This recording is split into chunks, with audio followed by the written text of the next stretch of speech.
if a person accepts Islam, they are not necessarily required to change their name unless the name is something that's quite derogatory or something that's forbidden.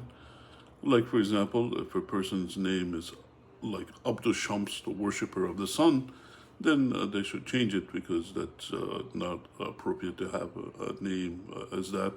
Or if a name is very derogatory, like, for example, somebody's name is War, or somebody's name is Ugly, something like that, then that's not appropriate to have that name. So in that case, the person they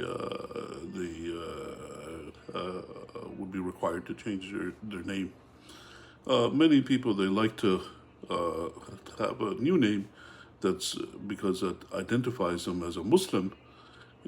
Because, like, for example, if you have Yahya, somebody whose name is John, no, that's the name that's mentioned in the other faiths, but in Arabic it's they say Yahya or John.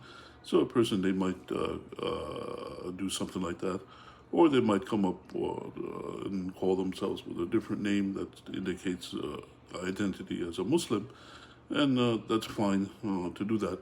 But what's not allowed is what's mentioned is to change the name to go against one's father, because the father has the right to choose the name of a child, and if a person they change that, then they're dishonoring their father. So that's not appropriate to do that. So that's mentioned in some of the hadiths. But it doesn't, a person, they don't necessarily have to change the name. And also, you have the issue that it's on all the IDs and the records of the person. And if they change the name, then they go through a lot of hassle.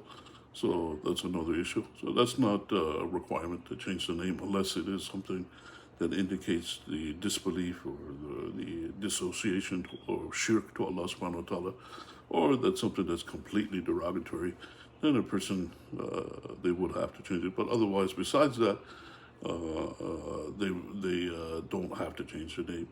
And Allah subhanahu wa ta'ala knows best, and may peace and blessings be upon Prophet Muhammad sallallahu alaihi wasallam.